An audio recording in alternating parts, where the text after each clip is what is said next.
তাহলে এই সূরাটা হচ্ছে মক্কা অবতীর্ণ সূরা।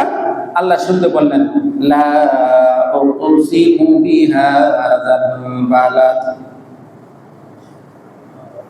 লা মানি না। আমাদের দেশে দেখবেন অনেক মানুষ কথা বলতে যে আমাদের দেশীয় কথা, না না হবে না, কিরে না না হবে না, কত করে দিতাম না, আগে বলে না না না না, কথাটা আমরা অভ্যাস করবো, আগে বলে ফেলি। আরব দেশও ছিল, আগে তারা না শব্দ ব্যবহার করতো, তারপরে কথা শুরু করতো। আপনি দেখবেন চিটাগাং যদি আপনি যান, নো খায়াম নো যায়াম বলে না, বলে না চিটাগাঙ্গের এরকম বলে না, নো খায়াম। চিটাগাং কেউ নাই নাকি? এই বলেন না, নো খাই নো যাইয়াম। আমার ভাই বলেন, শামসুদ্দা ভাই, হ্যাঁ এরকম একটা কথা আছে না, মানে নো শব্দ আগে কি করা হয়, ব্যবহার করা হয়। এটা একটা আরবি কায়দা। আরব দেশের মানুষ তারা আগে নো শব্দ ব্যবহার, মানে না শব্দ ব্যবহার করতেন। যেহেতু তারা না শব্দ ব্যবহার করতো, সেজন্য আল্লাহ রাব্বুল আলামিন সূরার শুরুতে না শব্দ দিয়ে শুরু করেছেন, সুবহানাল্লাহ। এবং তাদের যত চিন্তা দ্বারা জাহিলিয়াতে সমস্ত চিন্তা দ্বারাকে বাতিল করার জন্য আল্লাহ শুরুতে লা শব্দ ব্যবহার করেছেন।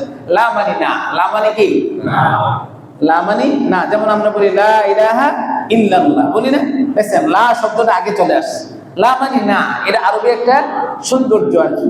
তো এই জন্য এই সৌন্দর্যটা চিটাগাঙ্গেরা ধরে রাখছে। আমরা যদিও আমরা আগে বলি ভাত খাবো না এরকম, কিন্তু ওরা বলে আগে এই শব্দটা তারা ধরে রেখেছে। আমি আবার এটা একটা ইতিহাস পড়েছি, যেহেতু আমার ইতিহাস আমার 300 নম্বর সাবজেক্ট ছিল অনার্সে, তো সেখানে পেয়েছি তারা আবার কেন না শব্দটা ব্যবহার করে, সেটা ওখানে পেয়েছিলাম ইতিহাসে।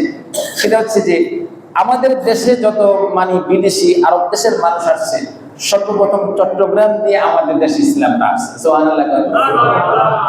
সেজন্য ওই বংশ পরস্পরা ওখানে যারা প্রথম অবস্থান ছিল, তারা ওই আরবি গ্রামার অনুযায়ী তারা না শব্দ আগে ব্যবহার করতেন। সেজন্য তাদের বংশধর যারা এখনো আছে এই 1500 বছর পরে এসে, তারা এই শব্দটা তারা কি করছে, মানে অভ্যাস করবো তারা ধরে রাখছে, আলহামদুলিল্লাহ বলেন। যাই হোক, এটা হচ্ছে একটা কারণ। আর লা, তবে এখানে লা শব্দটা আসছে এভাবেই আসছে, মানে এখানে মুফাসসিরিন কেরাম লিখছেন লা আই জায়েদা, মানে এটা জায়েদা অর্থ ব্যবহার হচ্ছে, অতিরিক্ত অর্থ ব্যবহার হচ্ছে। এর কারণ হচ্ছে, এটা আমরা আগেও পড়েছিলাম যে যখন কোনো শপথ বাক্য আসে, এর আগেদা যখন লা আসে, তখন এটা অতিরিক্ত হিসাবে ব্যবহার হয়, সুবহানাল্লাহ।